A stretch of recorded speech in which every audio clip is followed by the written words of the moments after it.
Hey folks, it's that time of the year again. It's time for my AFL predictions, this time for season 2023. We'll start off with the ladder, starting off with the top 8. So in first spot, similar to my prediction last season, I had the Demons in first spot. Obviously, that didn't happen last year, but I do think it can happen this year.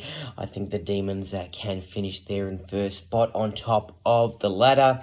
In second spot, the Collingwood Football Club. Well, they had that winning streak last season. They were going oh so well. They made it in the top 4. I think if they can win games with a bit more dominance rather than winning by a point or a goal or small margins, I think they can be a threat to the competition. In third spot, I've got the reigning premiers in the Geelong Cats. Fourth spot, the Sydney Swans. In fifth spot, my dark horse team of the year is the Gold Coast Suns. Last season, they showed glimpses of fantastic football, and I just think they can make it in the top 8 and have a really good season. In sixth spot, I've got the Richmond Tigers. In seventh spot, I think the Port Adelaide Football Club will have a bounce-back year and make it in finals. And in eighth spot, Carlton to just do enough and finally make the top 8. In ninth spot, it's a bold call, but I've got the Brisbane Lions to miss out on the 8. In 10th spot, I loved how they played last season, the Fremantle Dockers, but I've got them in 10th spot. And I know they've got Nathan Fyfe back ready to go. I know they signed up Jaeger O'Meara and also Luke Jackson, and they've still got a player like Brayshaw and Frederick and a couple others.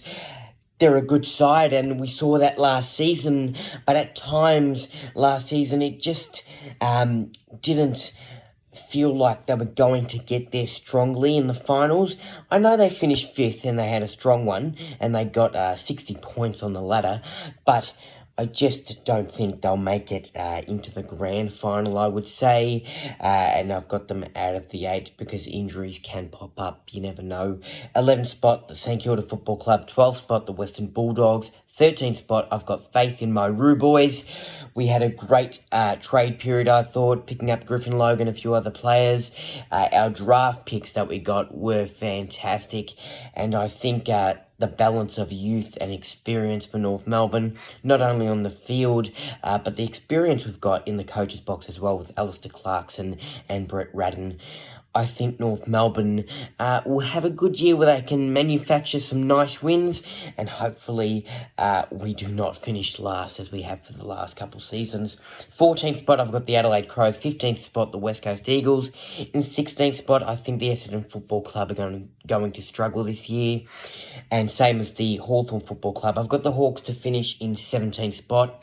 They lost Tom Mitchell to the Pies, and you look at their team. In a sense, in my opinion, they're relying on John Newcomb. They're relying on CJ. They're relying on, I think, MP still in the Hawks. So you look at that team, and I just don't see a star, or I do see a star in John Newcomb, but I don't see a handful of stars who can really, get to 12th spot or even make the top 8. I think 17th spot is where the Hawks will finish, which leads me to the wooden spoon prediction, which in my opinion will be the GWS Giants.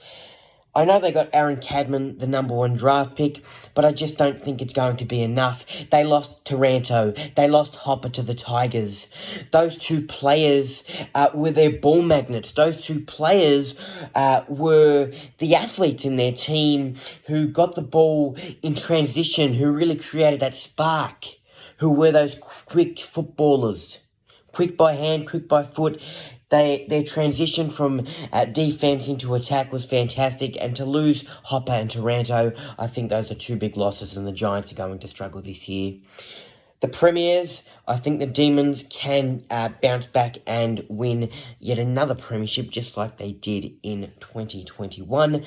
Runners-up, the Collingwood Football Club. I think the Demons and the Pies in a grand final wouldn't only be fantastic for the fans, but the media will have a field day with the headlines. Craig McRae's second year getting the Pies not only maybe in the top 4 or in finals, but only his second year as coach, and he might get them to a grand final. Another headline, Grundy against his old side. It's just going to be a fantastic game of football if the Ds and the Pies are in the grand final, and that atmosphere at the G, if that's the case. Two sides with very strong fan bases, that's for sure. The Coleman Medal. Marbior Chol. Now, I know it's a bit out there, but I'm willing to back Marbior to get the Coleman. Last season, he had 44 goals. I thought he was fantastic on the boot. And I think, as I mentioned, the Suns going well this season, as I predicted.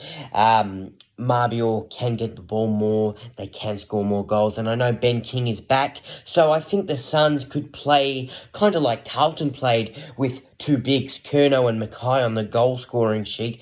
And the Suns could do that with Marbior Chol and Ben King to run their attack. Tom Lynch could also get the Coleman. He had 63 goals last season. If he can stay fit and healthy, he's certainly got a chance. And Todd Marshall, 45 goals last year. If Port Adelaide can get back to their winning form and Todd Marshall can get his hands on the ball a bit more, he certainly will score a few more goals. Brownlow medalist, top pick is Tuke Miller. I've also got Callum Mills. Both these players had great seasons last year. They were in the Brownlow votes, right up there. Tuke was right up there. I thought he might have just snatched it. Obviously, Paddy Cripps winning it last season. I've got Tuke Miller to get it. Just his style of football. He's an absolute ball magnet. The centre clearances, his running game is just great. And Brownlow Smokey, Connor Rosie from the Port Adelaide Football Club.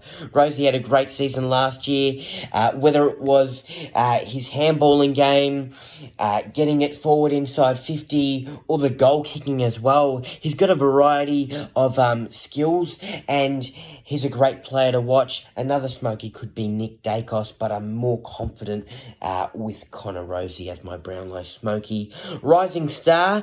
Well, I love his running game and the highlights I've seen. I love how he is just a smooth operator on the field. Will Ashcroft, pick number 2 in the draft.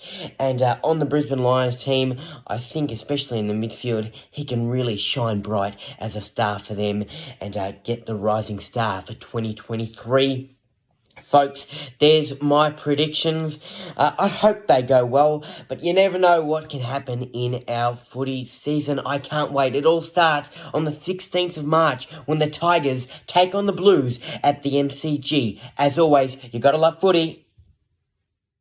If you liked that video, make sure to like, share it out to your friends and family, and if you haven't already, subscribe to my YouTube channel. Also, comment your predictions down below for the AFL 2023 season. For more content, follow me on my Facebook page and also my Instagram page.